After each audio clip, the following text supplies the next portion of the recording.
Assalamualaikum warahmatullahi wabarakatuh. Selamat pagi, anak-anak. Pada pertemuan kali ini, Pak Bambang ingin coba menjelaskan tentang teks laporan hasil observasi atau LHO. Jadi untuk memudahkan dan ringkas, kita mengistilahkan teks laporan hasil observasi dengan LHO ya. Nah, fokus utama pembahasan kali ini adalah berkaitan dengan ciri-ciri dan fungsi teksnya saja. Nah, coba kalian cermati di sini ada bentuk apa ini teksnya? Iya, betul. Ini bentuk teks infografis ya. Jadi di sini ada gambar, ada kalimatnya juga, ada angka. Jadi melatih kalian untuk berliterasi atau memirsa juga ya. Jadi ini di sini multimodal seperti itu. Nah, apa itu terapi plasma konvalesen? Jadi sekarang sedang marak ya dibahas atau diberitakan di media sosial ataupun di media massa tentang terapi plasma konvalesen ini. Sebenarnya apa sih? Yakni vaksinasi pasif. Bisa disebut vaksinasi pasif. Nah, nanti di sini coba kalian cari apa maksudnya itu vaksinasi pasif ya. Berikutnya penggunaan plasma dari pasien sembuh. Jadi ini bisa dibilang penyintas COVID ya. Penyintas COVID gitu. Efektif diberikan jika plasma konvalesen ini dengan antibodi yang tinggi ya. Dipakai untuk menangani wabah flu Spanyol pada tahun 1916, flu babi 2009, Ebola, SARS, MERS, dan kini COVID-19. Nah, terapi plasma konvalesen ini juga efektif bagi pasien corona dengan kondisi berat, kritis, gagal nafas, dan gangguan organ. Jadi penting sekali ya anak-anak, kalau punya saudara yang usianya 18-60 tahun, monggo atau silakan diminta untuk donor plasma konvalesen ini. Seperti itu. Nah, di bawah ini ada komposisi plasma atau komposisi darah ya. Seperti itu. Kita mengulang kembali atau maksud saya kita mengingat kembali tentang pembelajaran tentang darah, komposisi darah, yaitu terdiri dari plasma ya 55% yang ada dalam darah, sel darah putih dan trombosit yang hanya kurang dari 1% bahkan, dan sel darah merah 45%. Nah, jadi kalau dari infografis ini kita bisa ketahui ada berapa komposisi di dalam darah kita. Ya, betul, ada 4 ya. Terdiri dari plasma, sel darah putih, trombosit, dan sel darah merah. Nah, nanti hal berikutnya yakni berkaitan dengan syarat donor plasma konvalesen dan alur atau cara kerja terapi konvalesen. Di sini syaratnya seperti tadi Pak Bambang bilang, jadi saudara kalian yang penyintas COVID silakan. Mengapa? Karena di sini syaratnya usia 18 sampai 60 tahun. Jadi kalau kalian kelas 10 kan rata-rata kan belum menginjak usia 18 ya. Seperti itu. Yang berikutnya adalah tadi yang Pak Bambang bilang penyintas COVID atau pernah terdeteksi COVID-19 ya, tetapi tentunya sudah sembuh. Karena kalau masih sakit ya bahaya ya, jangan ya, bisa menulari yang lain. Tidak ada gejala setelah sembuh minimal 14 hari. Laki-laki atau perempuan ditambahkan belum pernah hamil, maksudnya yang perempuan ya. Nah ini bisa Anda cari, bisa kalian cari sendiri, ini mengapa ada syarat belum pernah hamil. Ya nanti mengapa ini. Nah ini untuk sebagai bahan literasi tambahan buat kalian. Ya. Berikutnya diutamakan bagi mantan penderita COVID-19, gejala sedang dan berat. Kenapa? Ini juga harus dipertanyakan. Ya, ini menarik ya kalau dalam satu infografis kalian bertanya dan mencari tahu, nanti makin banyak ilmu yang kalian dapat gitu. Bisa mendaftarkan diri pada Google Form dengan alamat ini, s.id garis miring donor plasma, ya.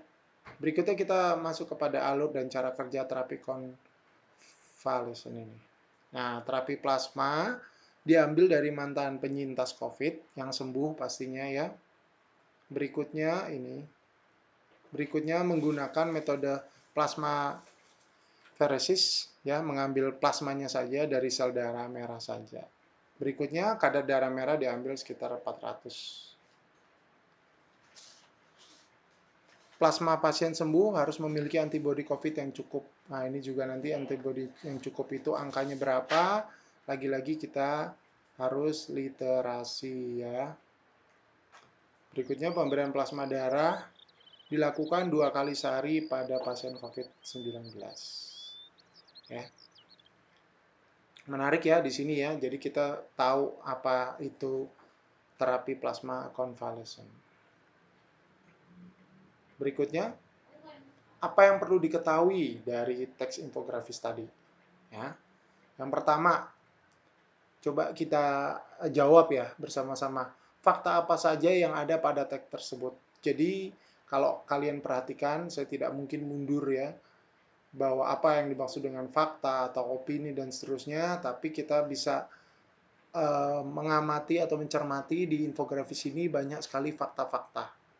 Ya, iya betul. Ciri-ciri fakta diantaranya ini ya, ada angka ya, ditunjukkan dengan angka-angka tertentu seperti tahun ya, ketika terapi plasma ini uh, diterapkan pada flu Spanyol tahun sekian, flu babi tahun sekian, seperti itu ya. Ini komposisi juga berkaitan dengan angka ya, seperti itu. Berikutnya di sini juga ada rentang tahun, usia begitu.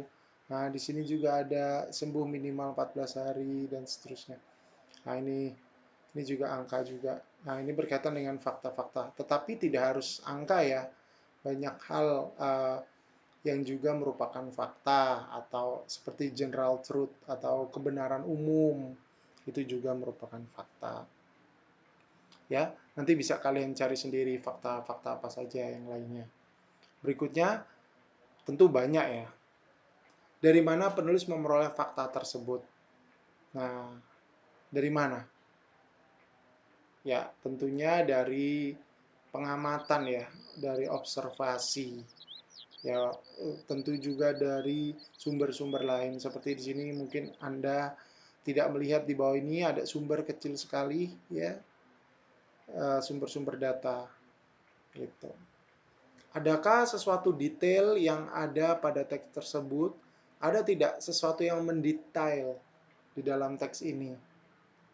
Ya, langsung terlihat jelas ya di sini. Sangat detail sekali bagaimana infografis ini menjelaskan tentang komposisi darah atau plasma ya. Nah, ini kan detail sekali nih. Tuh. Berikutnya, ini sampai mana tuh? Oh iya, berikutnya apa unsur kekinian ya yang ada pada teks tersebut? Apa unsur kekiniannya? Ya tentu berkaitan dengan ini, plasma konvalesen ini. Ya, ternyata bisa digunakan untuk COVID juga. Walaupun ini sudah pernah dilakukan terapi ini untuk flu Spanyol, flu babi dan seterusnya, tapi ini juga menjadi kekinian kembali ya. Jadi kekinian itu tidak harus sesuatu yang baru, tetapi bisa juga yang lama tapi in atau apa, hits kembali gitu ya. Berikutnya, hal apa yang kamu baru ketahui setelah mencermati teks tersebut? Apa? Ya, mungkin walaupun nggak baru diketahui, mungkin mengingat kembali tentang komposisi darah. Mungkin kita jadi tahu syarat donor plasma konvalesen itu seperti apa. terus alur atau cara kerja terapi konvalesan itu seperti apa, terus ya. Kemudian di sini juga kita tahu bahwa terapi ini sebenarnya bukan terapi baru ya, tapi terapi yang sudah pernah dilakukan. Itu kan juga sesuatu yang baru bagi saya. Kalau bagi kamu, kalau kamu sudah tahu ya luar biasa bagus ya. Kita lanjut ya. Jadi sebenarnya kalau kalian sudah mampu menjawab dari kelima pertanyaan tadi, secara tidak langsung kalian sudah mengenali atau sudah mengidentifikasi ciri-ciri teks laporan hasil observasi atau LHO. Yang pertama tadi berkaitan dengan fakta, ya, tentang komposisi darah, tentang rentan usia, ya, seperti itu. Berikutnya berkaitan dengan objektif. Jadi kalau Anda lihat di infografis tadi, hampir tidak ditemukan teks yang sifatnya subjektif ya. Jadi semua berdasarkan data ya. Berdasarkan data, berdasarkan fakta, seperti itu. Berikutnya disusun secara sistematis ya. Tadi dimulai dari definisi, ya betul ya. Terus dari komposisi apa tadi? Komposisi darah ya. Berikutnya di apa? Kriteria pendonor tadi ya, rapi ya. Pendonor dan alur ya, alur kerja terapi plasma konvalesen tadi. Konvalesen. Kekinian. Nah, salah satu cirinya juga itu kekinian ya. Jadi ternyata terapi ini plasma konvalesen ini konvalensi tadi saya salah ya, konvalesen ini ya mengandung unsur kekinian ya. Dan terakhir menambah pengetahuan. Nah, di sini menambah pengetahuan. Apa tadi pengetahuannya ya? Tadi tentang komposisi darah. Tadi berkaitan dengan apa lagi? Ya, betul. Berkaitan dengan kriteria pendonor. Ini kan nambah pengetahuan kita kan? Gitu. Berikutnya berkaitan dengan apa lagi? Ya, terapi ini sudah teruji ya. Teruji gitu. Ya, dan banyak sekali tergantung individunya. Nah, ini berikutnya. Kalau tadi ciri-ciri, sekarang kita masuk kepada fungsi dari teks LHO. Jadi fungsi di sini terbagi menjadi ada namanya fungsi umum, ya, ada namanya di sini fungsi umum, dan ada fungsi khusus. Tetapi untuk fungsi khusus nanti kita bahas. Nah, jadi gini, fungsi umum teks LHO adalah mendeskripsikan sesuatu secara umum.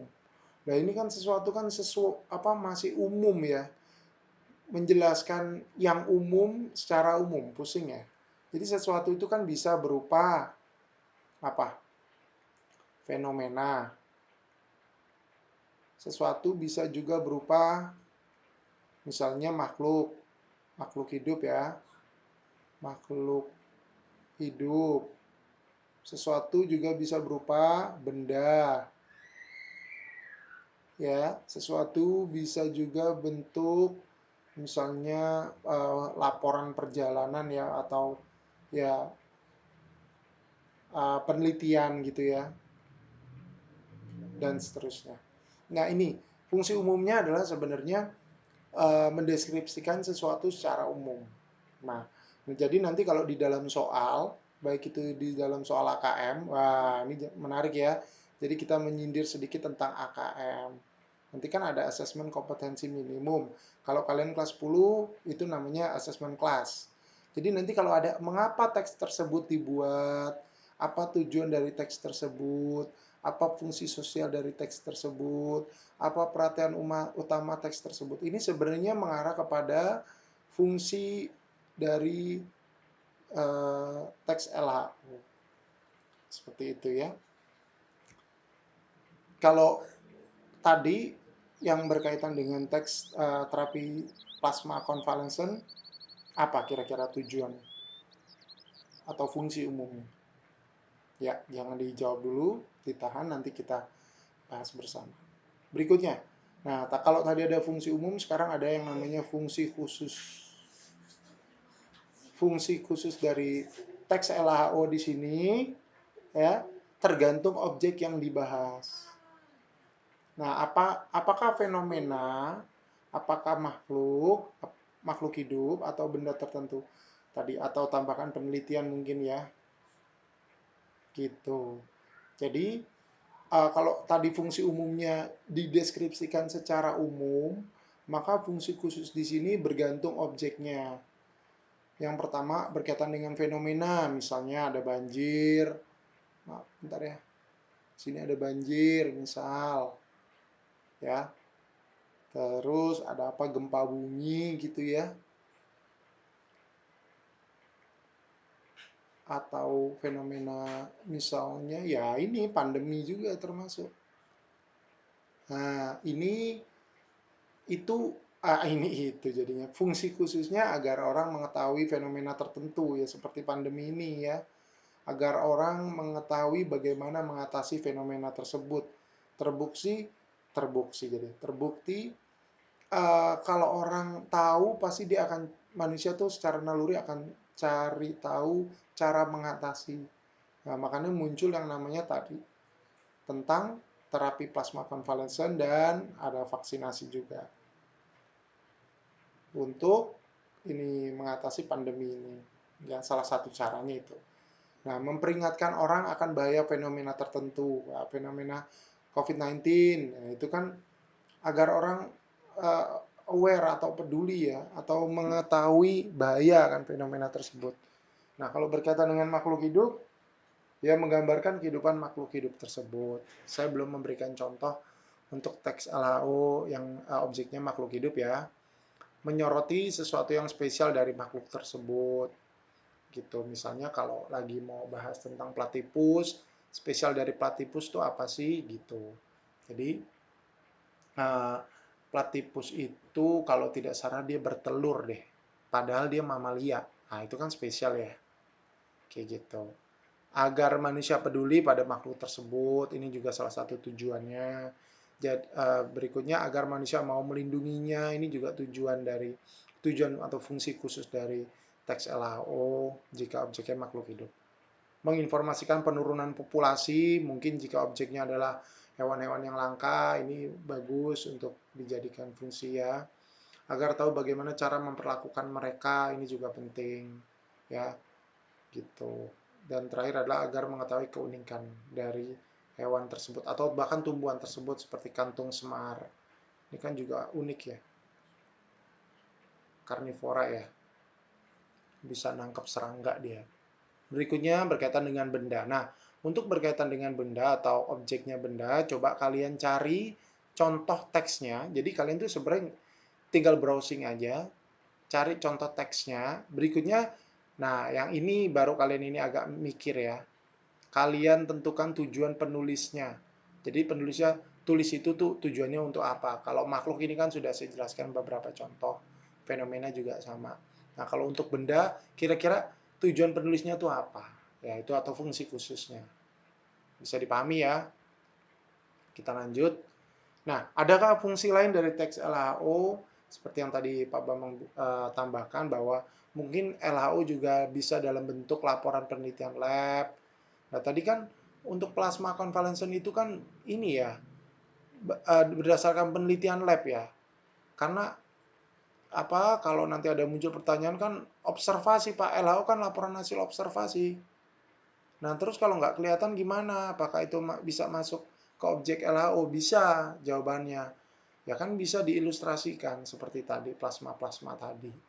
Ya, hasil perjalanan ini juga bisa atau penelitian lapangan. Nah, sekali lagi coba kalian kasih contoh satu saja. Kasih contoh satu untuk LHO dalam bentuk yang terserah, entah laporan penelitian lab, hasil perjalanan atau penelitian lapangan ya, beserta fungsinya. Kira-kira fungsinya apa sih gitu ya. Ini satu juga. Jadi tadi ya, yang pertama tentang objeknya benda, yang kedua tentang bentuknya berupa penelitian lab kah, lapangan perjalanan kah, dan penelitian lapangan. Gitu. Nah, apakah perbedaan teks LHO dan teks deskriptif? Deskriptif ini harusnya S-nya nggak ada nih. Ya, jadi banyak yang terkecoh laporan hasil observasi itu kan digambarkan ya, tapi kan tidak selalu atau bukan tidak selalu, gimana yang jelaskan? Oh gini, harus tahu bedanya ya antara teks deskriptif dengan LHO. Jadi secara sederhana mungkin gini, misalnya kalau dalam teks deskriptif itu drone kesayanganku. Nah kan kalau drone kesayanganku kan sifatnya personal ya, jadi hanya ada satu di dunia ya. Jadi drone kesayangan kamu gitu belum tentu drone kesayanganku juga gitu kan. Jadi sifatnya dia personal. Berbeda dengan teks LHO. Ya judulnya drone aja. Nanti dia menjelaskan apa itu drone, definisi drone gitu ya. Berikutnya mungkin komponen atau bagian-bagian drone uh, dan seterusnya. Jadi dari judul aja kelihatan. Oh ini berarti ini deskriptif nih, personal ya, karena kalau ini kan sifatnya general atau umum. Nah, tadi Pak Bambang mau tanya ke kalian secara langsung. Kira-kira apa judul yang tepat untuk teks sebelumnya ini tentang teks tadi, komposisi darah tadi ya. Nah, nanti Pak Bambang tunggu jawabannya. Nanti kita bermain hashtag ya. Kita bermain hashtag di Twitter. Berikutnya apa perbedaannya? Tidak ada istilah ilmiah dalam teks deskriptif biasanya ya karena sifatnya personal. Berbeda dengan teks LHO yang selalu menggunakan istilah ilmiah. Saya katakan selalu ya, karena memang, dan ini juga bisa kalian tambahkan sebagai ciri-ciri teks LHO. Jadi sebenarnya ciri-ciri teks LHO tidak hanya 5 yang tadi Pak Bambang sebutkan, bisa berkembang. Silakan kalian coba analisis sendiri ya. Tiap-tiap teks LHO kira-kira ada ciri khasnya tidak? Gitu. Ada pertanyaan sampai sini? Kalau tidak ada kita lanjut. Nah, lanjutnya yaitu pertemuan berikutnya. Nanti kita bahas tentang struktur teks LHO, isi teks LHO, dan kebahasan teks LHO ya. Jadi nanti pertemuan berikutnya kita membahas ini satu persatu. Nah, jangan lupa isi daftar hadir ya. Nah, setelah mendengarkan video ini, kita tetap maya sebentar, menyamakan persepsi, diskusi, siapkan akun Twitter kalian, ya, karena kita akan bermain hashtag ya. Oke, terima kasih.